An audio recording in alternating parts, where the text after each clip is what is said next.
This time of year, a good hoodie is absolutely essential. But it's tough to find one that will last through the season. That's why the American Giant Classic Full Zip Hoodie is made to last a lifetime. So you can count on it to bring you comfort and warmth year after year. Slate Magazine called it the greatest hoodie ever made. And from cotton to zipper, it's made right here in the USA. With timeless style, heavyweight fleece, a double-lined hood, and reinforced elbow patches, you can depend on it for years to come. Snag the hoodie that will bring you comfort for life, the American Giant Classic Full Zip, and save 20% off your first order at american-giant.com when you use code CLASSIC24 at checkout. That's 20% off your first order at american-giant.com, code CLASSIC24. It's the Kia Season of New Traditions sales event. So don't just hang your own lights. Venture out and look for the northern lights. Drink cocoa on the beach. Or be a drive-by karaoke caroler. Because every Kia comes with a 10-year, 100,000-mile limited powertrain warranty, so you can take holidays to places they've never been. See your local Kia dealer or visit kia.com to learn more. Kia, movement that inspires. See Kia dealer for warranty details. Event ends 1/2/25.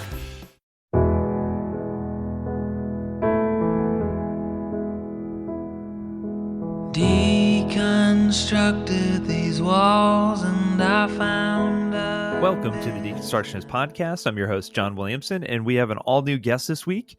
Before we jump into that, as a reminder, our website has encountered a slight change.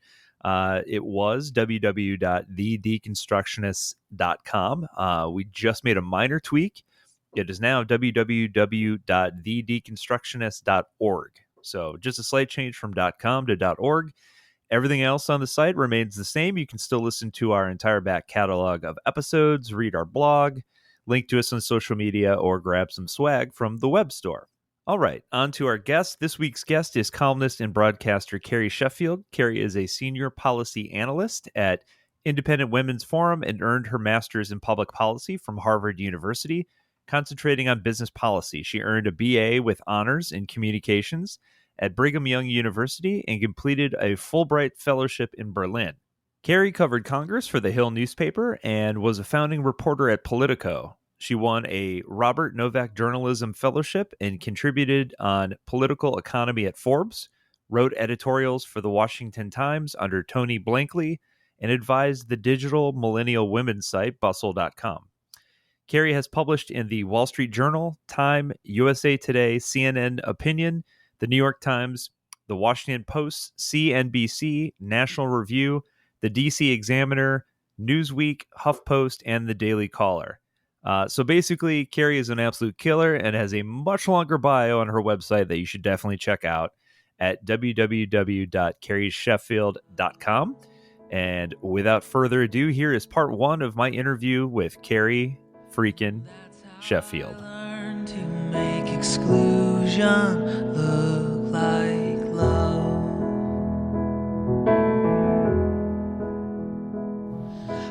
All right, welcome to the Deconstructionist Podcast. Carrie Sheffield, thank you so much for spending some time today with me. Hey there, thanks for having me. Good to be here.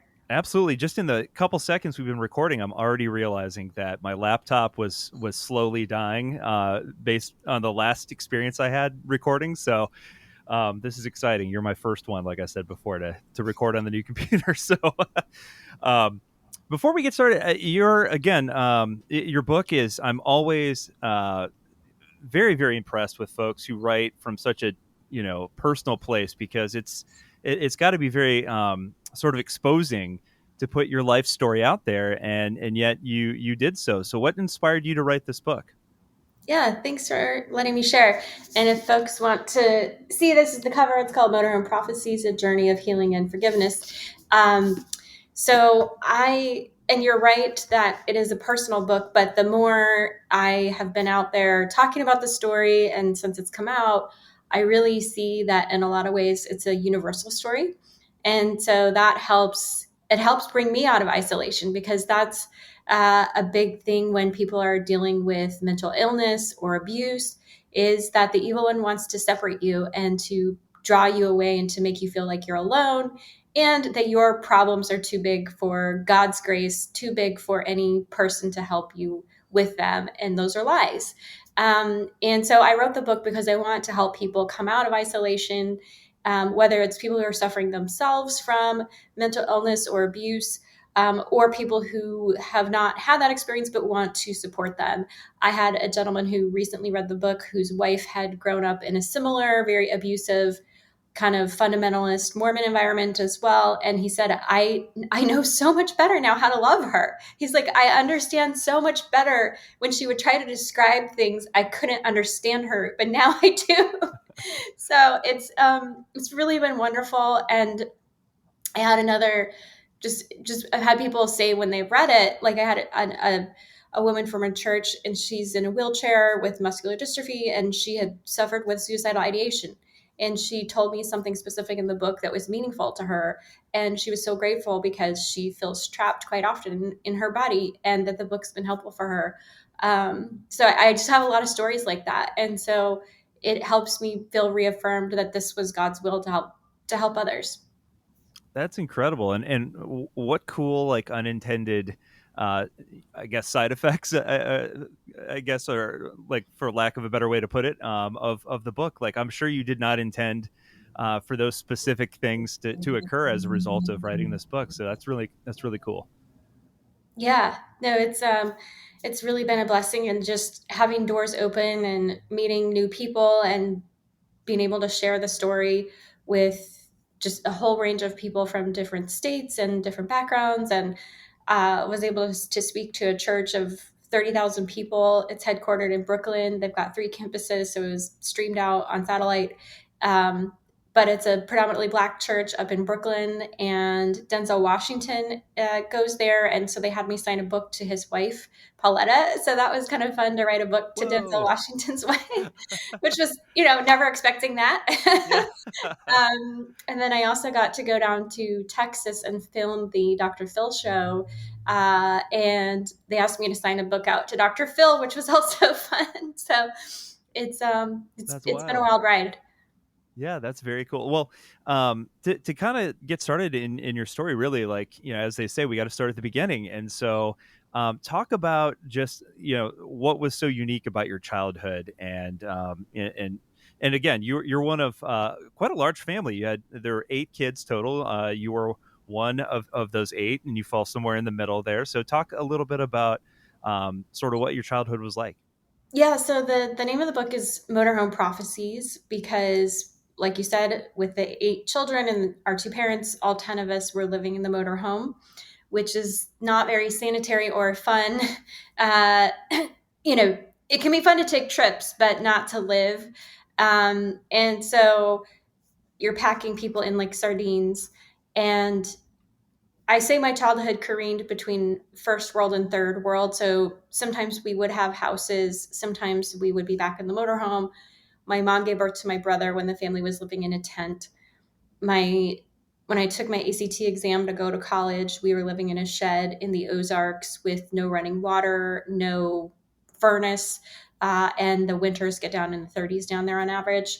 So we had some space heaters plugged in with this electric system outside, but it wasn't enough. And so just a really dismal experience. But at the same time, we were always moving. So that was the only silver lining, is if you hated a place, you knew that we would be going somewhere soon, which if you loved a place, then the downside is you'd be leaving somewhere soon. So I ended up going to 17 public schools and homeschool. So when people say, "Where are you from?" I say, "I'm from America." I think that's pretty accurate. So explain, like, what was it that caused you guys to move so much? Like, I know a lot of people are like, "Oh, I moved a ton," and you find out, their parents were in the military, or in my case, my dad was a pastor, so we moved a lot, but not 17 times. So what was it about, your dad's career, or what was it about the family that caused you guys to move so frequently? Yeah, so just casually when people ask, they would say, "Oh, are you a military brat?" And then just casually I would say, "No, I'm a musician brat. My dad's a musician." But when you dig down into the many layers of it, I didn't tell people this because I both was ashamed, but when I was younger, I believed all of it. So he believes he's a Mormon prophet that will become president someday. So he's 86 years old and has really bad Alzheimer's now. So he, This is all done. He doesn't really travel, and they actually gave the motorhome to one of my brothers a couple years ago. So that part's officially over. But the childhood was basically centered around helping my dad's prophetic call. So in some ways, I was a PK pastor's kid, but it was an offshoot Mormon cult tradition. And by that, I mean, my ancestors helped to found the original church, Mormon church that we were talking about, 8 generations going back. Or even now I have cousins that are old enough to be my parents, and they have kids who are now having kids. So it's just a long, long line of LDS family. And my dad's interpretation of the theology eventually got him excommunicated. So it was not endorsed, the things he was claiming, his prophetic mantle he was claiming. And for me, that actually eventually collided because, when I say musician brat, my dad was incredibly gifted on guitar. So I talk in the book about one of his mentors who hand selected him to be one of his proteges. This mentor was named Andre Segovia. He was from Spain, and Segovia was knighted by the King of Spain for his musical genius. He has an asteroid named after him. He had 10 honorary doctorates. He had a Lifetime Grammy Achievement Award. And so he just was this incredible guitarist. And so he hand selected my dad to be both a mentor or a mentee of him for both guitar performance and guitar musical composition. And then my dad also won a nationwide competition for the best up-and-coming young music writer. And he also was a professor of guitar at Brigham Young University. And he has a master's and most of a doctorate in music composition. So incredible gifting, world-class gifting. And so he took that, combining that ingredient with childhood trauma himself. So one of his first memories was being sexually molested by a Mormon babysitter from the community there in Salt Lake City. And the data shows that if you don't get that treated childhood sexual assault trauma, that your likelihood of suicide compounds with time, that it's the opposite of time heals all wounds. It gets worse. And so combine childhood trauma with exceptional musical gifting and then radicalized Mormon interpretation of theology. And then you get this homespun prophet. And so what he would do is he would take his guitar and go out on street corners and play this beautiful music and attract listeners. And then he would pass out his brochures to try to convert people to be Mormon. And eventually all 8 of us were assigned musical instruments. And with our mom, she played piano and she sang and did percussion. So all 10 of us were there on the street playing this music while attracting people and passing out brochures to try to convert them to be Mormon. And so that's why we live that way, basically like Mormon gypsies. Or like the Mormon Partridge Family, Yeah. Or the Mormon Osmonds or the Mormon Von Trapps. We actually knew the Osmonds a bit because at one point we had a building down in Branson. My dad had aspirations to have a musical theater down there. They call, if anyone watching or listening is not familiar with Branson, it's almost like Nashville, but more family oriented. It's like a smaller version of Nashville with music. And the Osmond brothers, the other brothers, not Donnie. So Donnie and Marie, they're in Vegas. And then the other brothers are in Branson.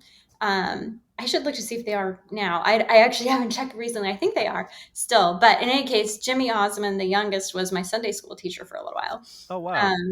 But yeah, so we were kind of like the offshoot Mormon performing family that had a lot of mental illness. And sadly, 2 of my brothers developed schizophrenia just from all of the constant moving and then being daily indoctrinated that we were evil, that we were satanic if we ever questioned our dad, and the physical abuse. And sometimes we didn't have enough to eat. One of my first memories is child custody trying to take us away. And at one point we didn't have food and we actually ate grass from the town park. My mom boiled some grass and added it with, those little bouillon cubes in gold wrapping, which I thought were like fancy gold wrapping. She put that with boiled grass from the town square when we were living in the motorhome in a place in Missouri. And yeah, even though grass is not for human stomachs, it's for cow stomachs. We don't have 7 stomachs, but yeah, it was not pleasant. And so it was, and the thing is, I say in the book, like there's no shame in poverty. But it's about abuse combined with poverty in the name of God. And so that's why I know this podcast is about deconstruction. Well, as you might imagine, eventually I deconstructed my faith because I was looking at it through these wrong lenses that I, for a long time, did believe my dad was a prophet. And then I would see his behavior of how he would treat us versus how he would speak publicly, and just saw this big discrepancy. Eventually, one of my schizophrenic brothers, when I was 17, tried to rape me. He groped me, and I was just traumatized. And at that point, I knew I wasn't safe, and that I needed to get some help. And so I call it my first investigative journalism project. Like, do I believe my dad's a prophet? And I went through on this exploration and realized I don't think that he is. And from some things that I found, including his writings. And my loyalty was colliding, like I said, between the official LDS church and my father, because in the official LDS church, which, the big church headquartered in Salt Lake City, it's like a pope. They only have one prophet at a time, and it's very orderly. And he lives in Salt Lake City, and he was not named Ralph Sheffield. So I knew he's doing this outside the authority of the official church. And so I had to make that choice. And so I chose the official LDS church. And my dad spoke a prophecy over me. He raised his hand and he said, I prophesy in the name of Jesus, you'll be raped and murdered if you leave. And so I had already been attacked by my brother who had tried to rape me. And so I'm just like, gallows humor. I'm getting raped. Like, choose one path or the other, door number 1, door number 2, it's the same. But I'm number 5 in the birth order. Like you said, I have 4 big brothers and they were all still at home. So I blazed that trail, and I left as the first person and the first girl to leave home. And my dad said my blood changed. I was no longer his daughter. And that basically, I wasn't allowed home all through college because I was satanic, and that I would encourage my siblings to leave. So that is why eventually I left the LDS church altogether. But then I also left God, and I was agnostic. I was angry. I had seen evil things done in the name of God. And so I thought either God didn't exist, or he was a total jerk, or completely indifferent. Yeah, I can't even imagine anyone coming out differently out of that scenario. And what's interesting is you made me think of years ago, back in 2016, on this podcast, we actually interviewed a cult expert, and some of the things, he has a fascinating book that I read, and a lot of things you just described are exactly the things that cults use to control the people within their organization, and by virtue of the fact that he was moving you guys around constantly, he was probably inadvertently isolating you guys, because I can't imagine retaining friendships was very easy at all. So really, you only had one another to sort of lean on, I would imagine, growing up. Exactly. Well, I don't think it was inadvertent. I think it was by design. That's the only thing I would say, because that is one of the tactics of abusive, controlling people, is to isolate. And my dad was able, sadly, to brainwash my mom against her own family also, to the point where she did not go to her own mother's funeral. She did not go to her sister's funeral. And she thinks that her family's evil, just like my dad thinks his family's evil. So pretty much they're the only 2 non-evil people in their entire extended family, which is part of why, we weren't allowed to talk to them. And also I've had long conversations with my aunts and uncles about, like, why didn't you do something? Why didn't you call child custody? It might have been one of my aunts who called it back when we were living in Boston. I don't know who it was. We still don't know who it was who called them. And it might have been a teacher. And that's the thing. There are mandatory reporters who, if you're in certain professions, you're required to report suspected child abuse. With family members, you are not required. And so that's, my aunts and uncles have said, well, we didn't know how bad it was. And it's like, well, you chose to not let yourself find out how bad it was. And they all had big families too. Like my aunts and uncle have 10 kids, another had 11, another had 8, big families. So they're busy. I get it, but isolation is very much a key ingredient to control for sure. And that's the same with narcissistic, just in general, if you're dating a narcissistic abusive person, is they want to isolate you. They want to keep you away from your support. If you're a maintenance supervisor for a commercial property, you've had to deal with everything from leaky faucets to flickering light bulbs. But nothing's worse than that ancient boiler that's lived in the building since the day it was built, 50 years ago. It's enough to make anyone lose their cool. That's where Grainger comes in. With industrial-grade products and dependable fast delivery, Grainger can help with any challenge, from worn-out components to everyday necessities. Call, click Grainger.com, or just stop by. Grainger, for the ones who get it done.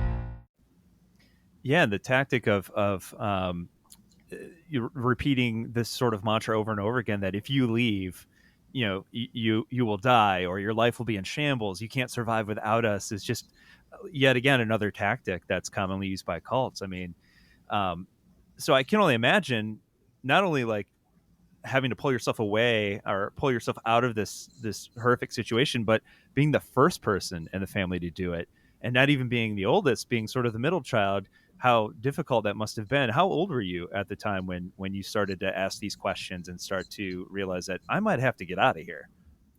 Yeah, well, I say in the book, getting the assault of my brother when I was 17, that was really kind of what got the wheels turning, because I knew I wasn't safe. And so I say in the book, sometimes life's most wrenching crucibles can lead us to our greatest moments of freedom. Because, having your brother who's twice your size, like I'm only 5'2", and he's like 6 feet and like overweight, like, so he's like double my size, like to grope you and try to assault you. Like, it's very jarring. And so that was, as horrible as it was actually the wake up call that I needed to start asking questions. So and then also just like a normal teenager, I was getting resentful of the fact that I had no friends, that, I would have pen pals. I would try to keep in touch with some friends, and then like they would always fall off the map, and I would just be like, why can't they just be my friend? Why do they have to stop writing me? Although it was eventually, the person who rescued me and took me out when I was 18 is when I left. She was, I'm still very close with her today, and I credit her in the book. Her name was Summer. And she came and picked me up around 3 or 4 in the morning, a couple of days after I graduated high school. And we went to her parents' house. Her parents were living in another state. It was a house they had owned, because they had left. But in any case, that's where we went. I came back after a week though, which is common for abused women. They say on average, it takes an abused woman 7 times to completely leave an abuser.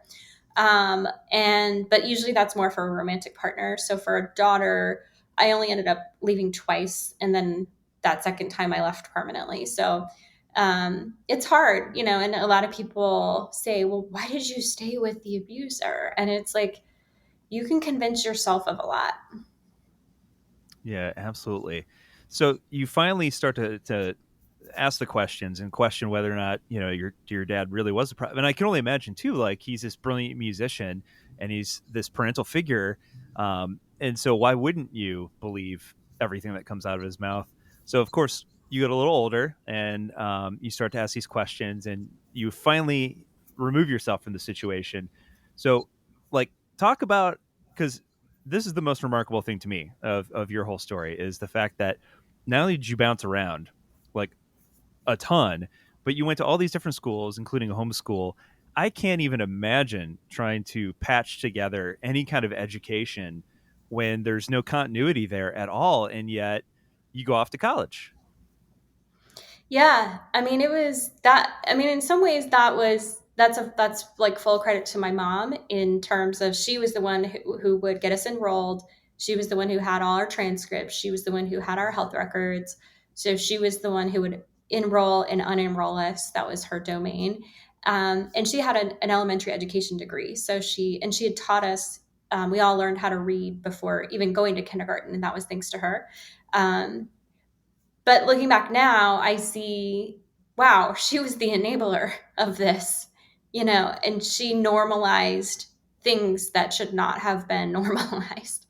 And that's, to this day, I'm 41, not married, no kids. It's because I have subconsciously, and only this year has God helped me realize how much she had imprinted this behavior on me, which is, it's okay to be with an abuser. My sister ended up marrying a guy who was abusing alcohol, was arrested for drunk driving and taken to jail. My dad had to bail him out, which is like, if Ralph Sheffield's bailing you out, and my dad had been in jail in and out for street fights, you've done something wrong. And so he also physically abused my sister. And so it's like, my mom never said to her or to me, hey, you should date a drug addict in my case. Like, hey, you should date a cheater. Because I dated two different men in long-term relationships, two different times, who cheated on me. And were serial cheaters. They had cheated on other women too. So it wasn't just me. But I accepted their verbal abuse, their gaslighting, their narcissism, their lies. I accepted and normalized that. And that's what she did by unenrolling and enrolling us all the time, that allowed him to put us in these environments that ended up causing 3 of my siblings to attempt suicide, and myself to feel suicidal as an adult, and suffering in and out of the hospital for me with suicidal ideation, anxiety, depression, fibromyalgia, also known as tension myositis syndrome, like all kinds of problems that I do believe would not have manifested if this had not happened.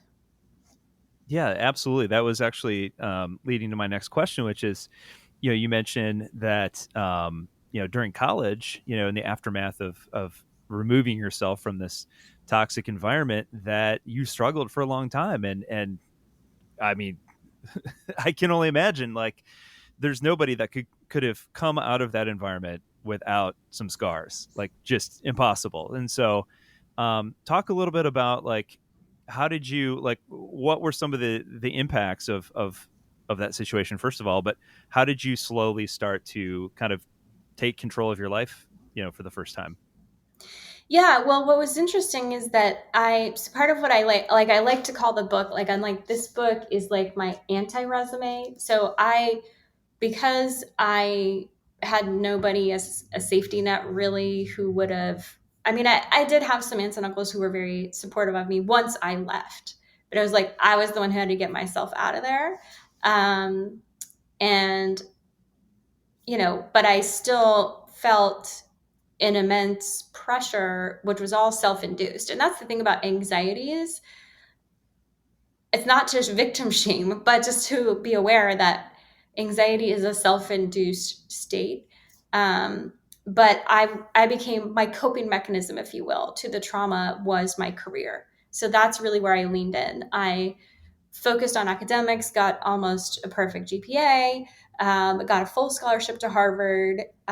Before getting my first journalism job, I had worked at 5 different journalism internships. And the scholarship that I got was a journalism scholarship for Harvard. Went to work on Wall Street at Goldman Sachs and Moody's Investor Service, and also worked at a few different media companies and media startups, speaking in front of millions of people on these big shows. So on the one hand, I had this shiny resume, and on the other hand, I had this dark, very unstable anti-resume of the shame and the guilt and the things I was trying to hide and suppress.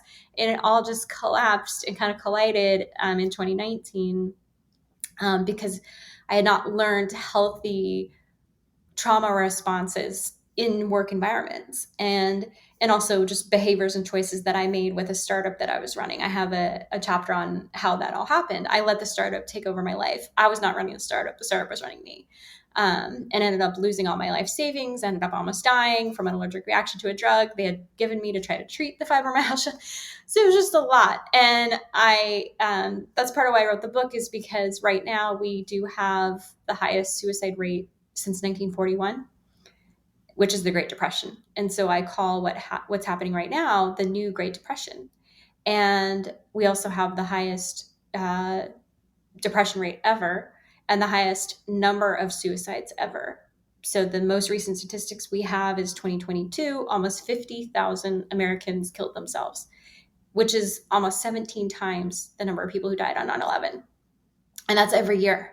So something's wrong. And the more I looked into how my healing came about through faith community, it really was, I began to see that I was not alone. So eventually after 2019, and I was a Christian at that point, I was baptized December of 2017, but I still was laboring under this pressure that I had to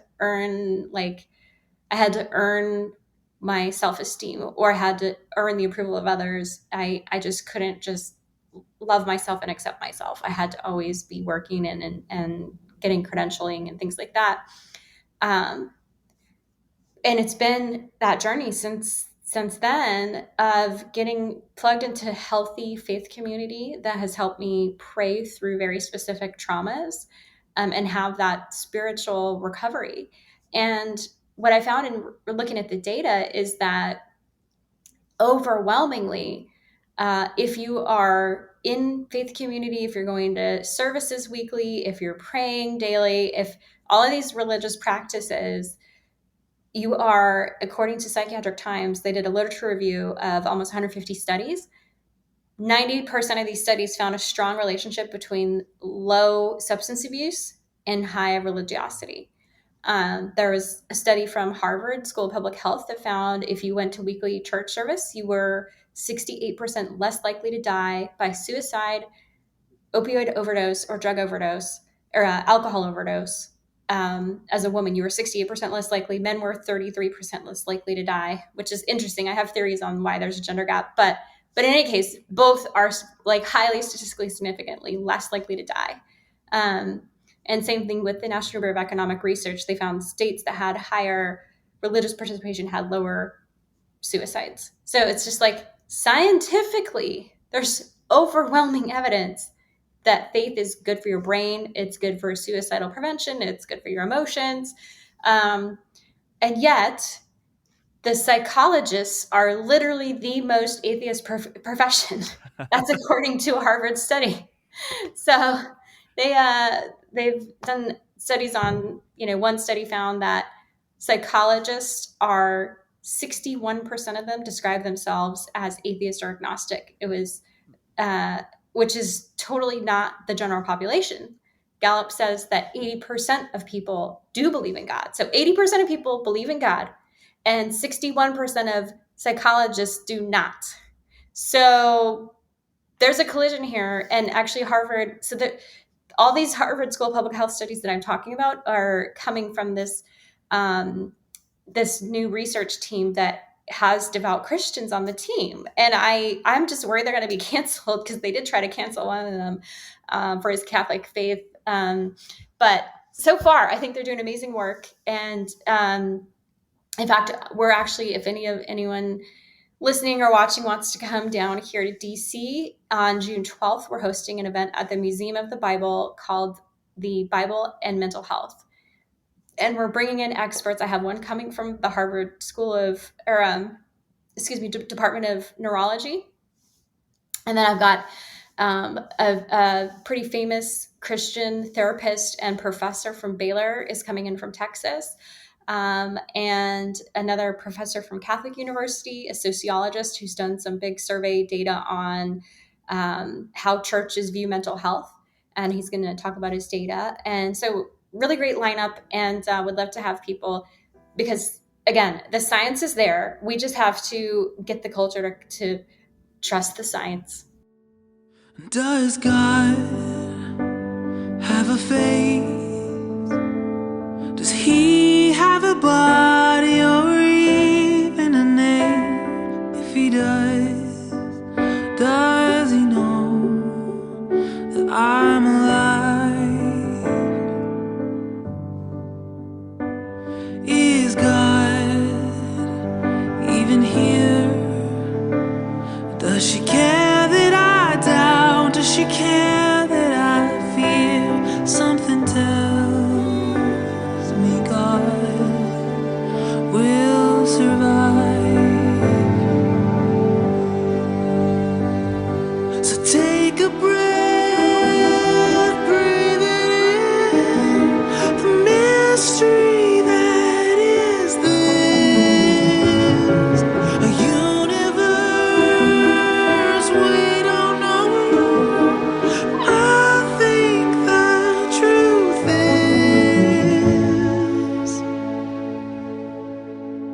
If God has a face, his face must look like yours.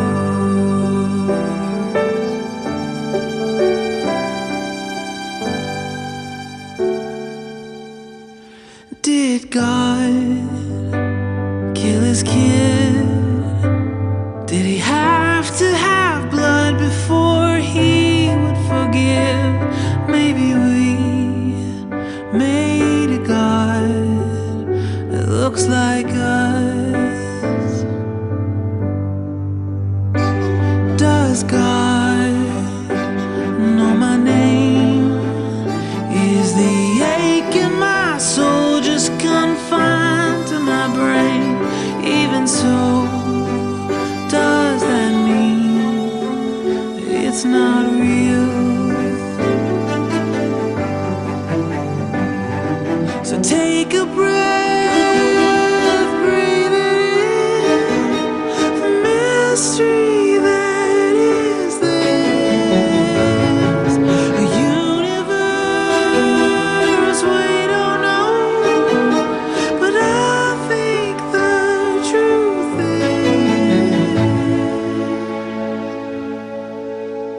is, if God has a face, her face must look like yours.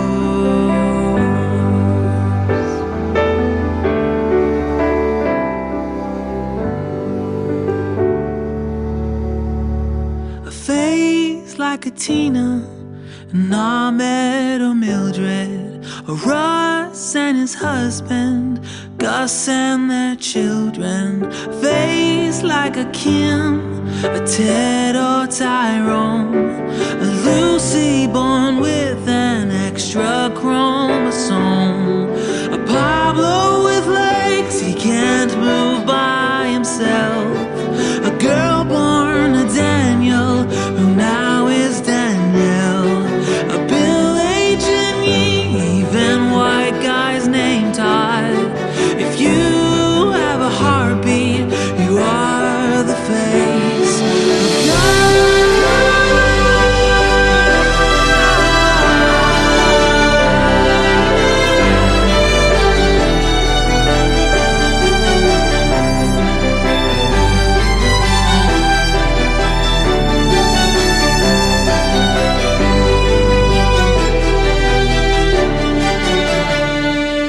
So take a breath, breathe it in, the mystery that is this, a universe we don't know, but I think the truth